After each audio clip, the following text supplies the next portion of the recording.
wabarakatuh. Halo everyone, perkenalkan saya Nilta Putri dengan NIM 26222049 dari Program Studi Bimbingan dan Konseling Universitas Islam Negeri Syekh M. Janggal Jambe Bukit Tinggi. Baiklah, di video kali ini saya akan menjelaskan tentang teori-teori karir. Nah, sebelum itu, saya akan menjelaskan dulu pada teman-teman apa itu karir.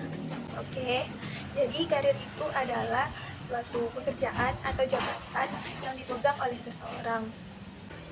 Nah, dalam memilih karir ini sangat penting bagi kita untuk mengerti tentang teori-teori karir. Oke, teori karir yang pertama yaitu teori Triad and Factor. Konsep dasar teori Triad and Factor. Yang pertama, pengertian teori Triad and Factor. Secara bahasa, Triad dapat diartikan sebagai sifat atau karakteristik seseorang, sedangkan faktor berarti tipe atau syarat-syarat tertentu yang dimiliki oleh sebuah perusahaan atau suatu jabatan. Teori Triad and Factor ini beranggapan bahwa kecocokan antara Triad dengan faktor akan melahirkan kesuksesan dalam suatu karir yang dilalui oleh seseorang. Dan begitu sebaliknya, kegagalan dalam mencocokkan Triad and Factor akan menimbulkan kegagalan dalam sebuah pekerjaan.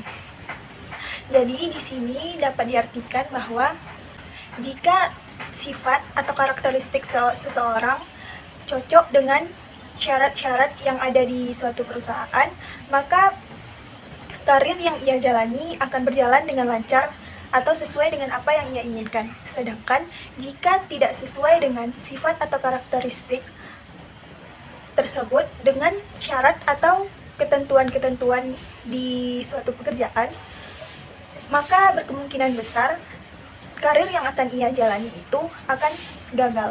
Teori Triad and Factor ini telah digunakan sejak awal abad ke-20, di mana pada saat itu teori ini sangat-sangat membantu orang-orang Amerika dalam merencanakan atau membuat suatu keputusan karir.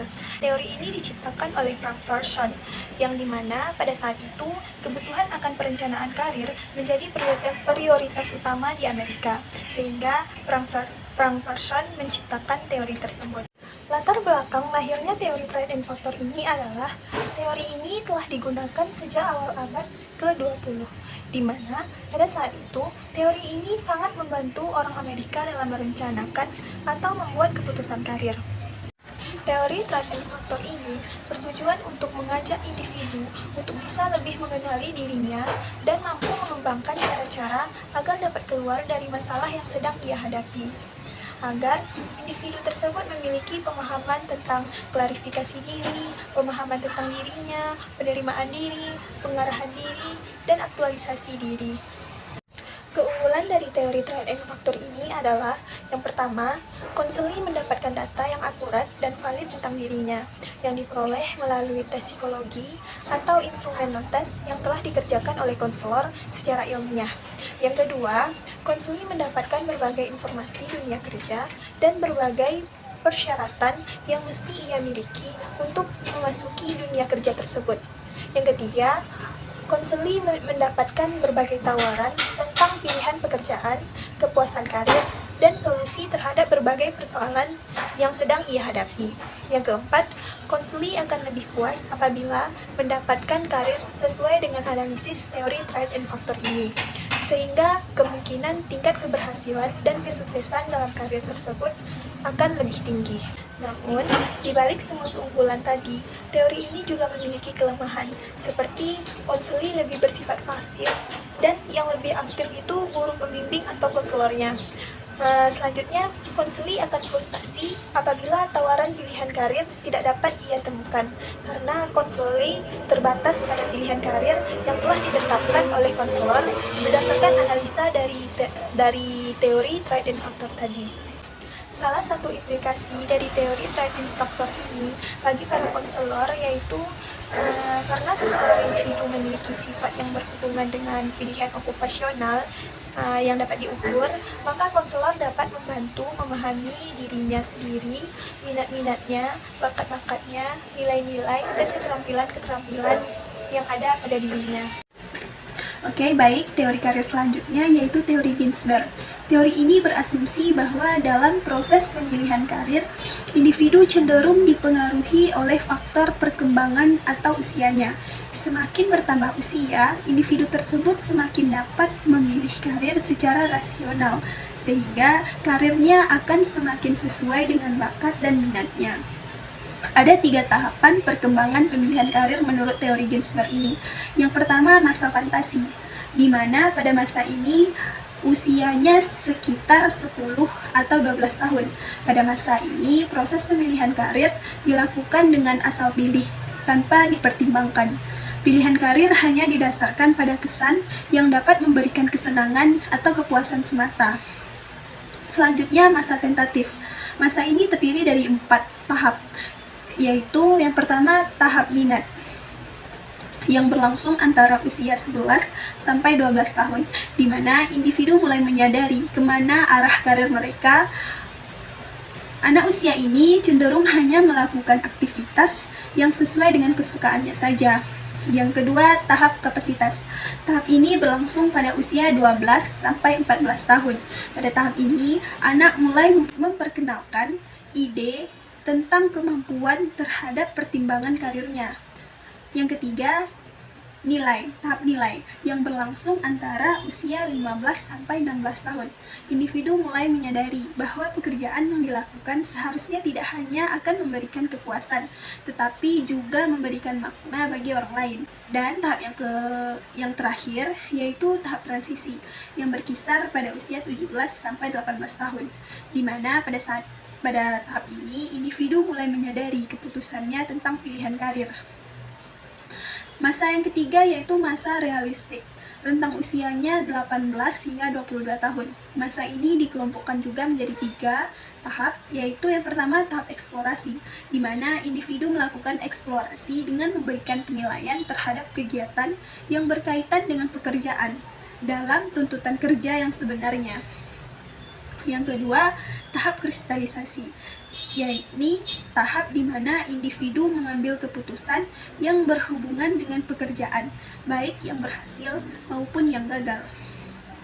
Yang ketiga, tahap spesifikasi, yaitu tahap pemilihan pekerjaan yang lebih spesifik atau khusus dengan pertimbangan yang telah matang. Teori karir selanjutnya adalah teori Andrew. Teori ini dikenalkan oleh Andrew, di mana teori Andrew ini berpandangan bahwa pola pengembangan arah karir seseorang itu sangat ditentukan oleh kesan pertama, yaitu pada masa bayi dan awal masa kanak-kanak. Kesan pertama ini dapat berupa perasaan puas dan tidak puas yang selanjutnya akan berdampak pada psikologis anak tersebut ketika dewasa. Teori Andrew ini termasuk teori pilihan karir yang berdasarkan pada kepribadian. Suatu hal yang dianggap penting dalam teori ini adalah kebutuhan dan jenis kepribadian seseorang individu tersebut. Dalam hal kebutuhan ini, orang akan memilih karir atau pekerjaan yang dapat memenuhi kebutuhannya. Andrew mengemukakan 2 pengelompokan utama karir. Yang pertama, person-oriented. Artinya, orang tersebut cenderung memilih karir yang melibatkan kontak langsung dengan orang lain. Artinya, ia suka bekerja sama dengan orang lain daripada bekerja secara sendirian. Contoh karir yang biasa dipilih oleh orang yang person-oriented ini seperti jasa servis, kontak bisnis, organisasi, kebudayaan, seni, dan hiburan. Orang yang seperti ini biasanya adalah orang yang mendapatkan pola asuh yang hangat dan penuh kasih sayang dari orang terdekatnya. Yang kedua, non-person oriented. Artinya, orang tersebut cenderung lebih suka bekerja secara sendiri dan jarang berinteraksi dengan orang lain di sekitarnya. Contoh karirnya seperti teknologi yang segala sesuatunya berhubungan dengan barang, bukan dengan orang lain. Selanjutnya, pekerjaan yang dilakukannya itu ia lakukan di alam yang terbuka atau alam bebas yang tidak membutuhkan interaksi dengan orang lain, dan juga pekerjaan yang berhubungan dengan ilmu pengetahuan seperti sains. Orang yang seperti ini biasanya adalah orang yang mendapatkan pola asuh yang dingin dan acuh tak acuh dari orang terdekatnya. Baiklah, teori karir selanjutnya adalah teori Donald Super. Teori ini menyatakan bahwa konsep diri atau gambaran diri akan berkaitan dengan pekerjaan yang akan dilakukan dan jabatan yang akan dipegang. Konsep diri ini menumbuhkan dorongan dari dalam yang mengarahkan seseorang ke suatu bidang jabatan yang memungkinkan untuk mencapai kesuksesan dan merasakan kepuasan. Ada 5 tahapan perkembangan karir menurut teori Super. Yang pertama, tahap pertumbuhan atau growth. Di tahap ini, rentang usianya berada pada usia 0 hingga 14 tahun. Pada tahap pertumbuhan ini, individu mulai membentuk sikap dan mekanisme tingkah laku yang kemudian akan menjadi penting dalam konsep dirinya. Tahap yang kedua yaitu tahap eksplorasi. Rentang usia pada tahap eksplorasi ini antara 15 hingga 24 tahun. Pada awal tahap ini atau masa fantasi, pilihan karir seseorang individu seringkali tidak bersifat realistis dan sering berkaitan dengan dunia permainannya. Tahap yang ketiga yaitu tahap pembentukan yang berada pada usia 25 hingga 44 tahun. Pada masa ini, individu mencoba membuktikan apakah pilihan karir pada tahap sebelumnya itu benar atau tidak. Tahap selanjutnya yaitu tahap pemeliharaan. Rentang usianya sekitar 45 hingga 64 tahun. Pada tahap ini, individu berusaha meneruskan atau memelihara karirnya. Dan tahap yang terakhir yaitu tahap kemunduran. Rentang usianya di atas 65 tahun. Tahap ini terjadi menjelang berhenti bekerja atau pensiun dari karir. Selanjutnya, tugas perkembangan vokasional yang dijelaskan oleh Super yang meliputi pertama kristalisasi di usia 14 sampai 18 tahun. Individu diharuskan merumuskan tentang karir yang sesuai dengan konsep dirinya. Tugas perkembangan yang kedua yaitu spesifikasi. Usianya sekitar 18 sampai 21 tahun. Di sini individu harus memilih arah karir dan mengambil langkah untuk melaksanakan keputusan karir tersebut. Yang ketiga, pelaksanaan yang berada pada usia 21 hingga 25 tahun. Di sini, individu harus menyelesaikan beberapa pelatihan dan mulai bekerja. Yang keempat, stabilisasi. Rentang usianya dari 25 hingga 35 tahun. Di sini, individu harus mampu menetap dalam bidang pekerjaan yang dipilih. Oke, baik, teori selanjutnya yaitu teori Holland. Teori ini dikembangkan oleh George Holland, yang merupakan salah satu teori pengembangan karir yang paling banyak diteliti dan diterapkan.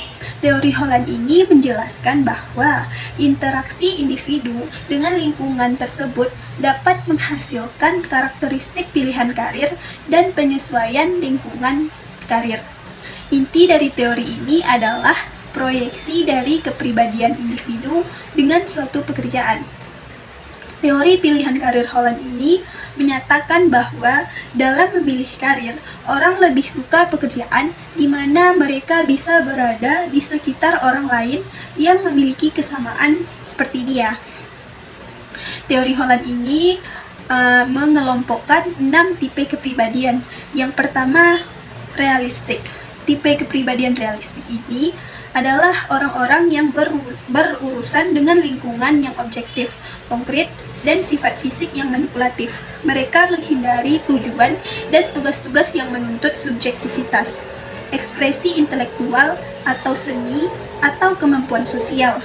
Orang dengan tipe kepribadian realistik ini digambarkan sebagai pribadi yang maskulin, fisik yang kuat, tidak ramah, emosional yang stabil, dan materialistis. Mereka lebih memilih bidang pekerjaan dalam bidang pertanian atau pekerjaan yang berhubungan dengan mesin. Tipe kepribadian yang kedua yaitu investigasi. Tipe kepribadian ini biasanya orang-orang yang menghadapi lingkungan dengan menggunakan akal, memanipulasi ide, kata, dan simbol. Orang dengan tipe kepribadian ini lebih memilih tugas teoritis, membaca, aljabar, bahasa asing, atau aktivitas kreatif seperti seni, musik, dan seni pahat. Tipe kepribadian yang ketiga yaitu sosial. Tipe ini adalah orang-orang yang bisa berinteraksi dengan mudah dengan orang lain. Orang dengan tipe kepribadian sosial ini lebih memilih bidang karir seperti dalam bidang pendidikan, seperti menjadi guru BK atau guru yang lainnya, dan pekerjaan religius serta pelaksanaannya. Orang dengan tipe kepribadian sosial ini melihat diri mereka sebagai seorang yang ramah, ceria, bertanggung jawab, berprestasi, dan menerima dirinya secara baik. Yang keempat, tipe enterprising atau giat. Tipe ini adalah orang-orang yang menghadapi lingkungan dengan cara petualang, dominan, antusias, dan impulsif. Dicirikan sebagai pribadi yang persuasif, verbal, terbuka, menerima diri, percaya diri, agresif, suka menunjukkan kemampuan yang dimilikinya kepada orang lain. Orang dengan tipe kepribadian ini lebih suka bidang penjualan, pengawasan, atau panggilan pekerjaan yang berkaitan dengan kepemimpinan. Yang keenam, tipe kepribadian konvensional. Orang dengan tipe kepribadian konvensional ini adalah orang-orang yang menghadapi lingkungan dengan memilih tujuan dan kegiatan yang membawa persetujuan sosial. Orang dengan tipe kepribadian konvensional ini menciptakan kerapihan, ramah, terkesan konservatif. Mereka lebih memilih tugas yang berhubungan dengan bisnis dan menempatkan nilai tinggi pada sikap ekonomis. Holland juga mengusulkan lingkungan kerja untuk keenam tipe kepribadian yang telah saya sebutkan tadi. Lingkungan yang pertama yaitu lingkungan realistis yang berkaitan dengan konkret dan gerakan fisik. Yang kedua, lingkungan investigasi yang memerlukan penggunaan kemampuan abstrak dan kreatif. Yang ketiga, lingkungan seni yang menuntut penggunaan kreatif. Yang keempat, lingkungan sosial, di mana lingkungan ini menuntut kemampuan untuk dalam berinteraksi dengan orang lain. Yang kelima, lingkungan enterprising, di mana di lingkungan ini membutuhkan keterampilan verbal dalam mengarahkan atau meyakinkan orang lain. Dan yang terakhir, lingkungan konvensional, di mana di lingkungan konvensional ini ditandai dengan tugas-tugas dan masalah-masalah yang memerlukan pemrosesan secara sistematis. Baiklah, teori karir selanjutnya yaitu teori Crumbles, di mana teori Crumbles ini dipelopori oleh John D. Crumbles. Teori Crumbles ini berdasarkan pada pembelajaran sosial dari Albert Bandura. Dasar dari teori pemilihan karir oleh Crumbles memandang bahwa manusia memilih karirnya berdasarkan hasil dari pengalaman dan pengaruh dalam hidupnya. Pengalaman dan pengaruh dalam hidupnya ini bisa berasal dari lingkungan sekitar ia, termasuk keluarga, sekolah, teman, minatnya, atau juga bisa dari bakatnya yang bisa mendorong ia untuk mengenal pekerjaan yang bisa berpengaruh di dalam hidupnya. Teori Crumbles ini berasumsi bahwa kepribadian individu tersebut dan perilaku yang dimiliki seseorang timbul dari pengalaman belajar yang unik.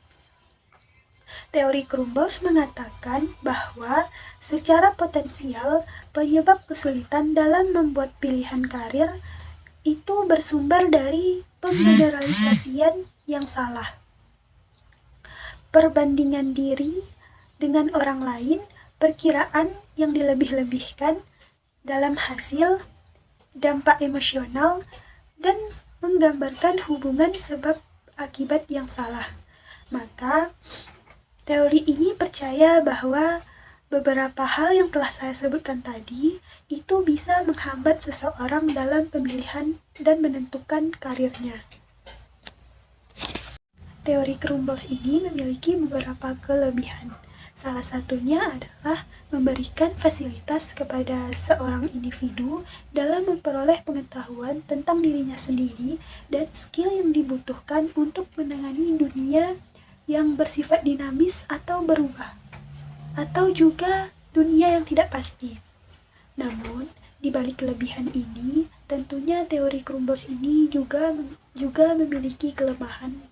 Salah satunya di teori Crumbles ini tidak dijelaskan pada tahap mana seorang individu tersebut bisa mulai menentukan pilihan karirnya.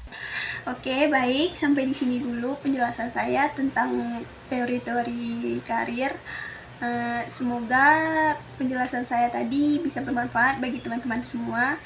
Saya ucapkan terima kasih. Wassalamualaikum warahmatullahi wabarakatuh.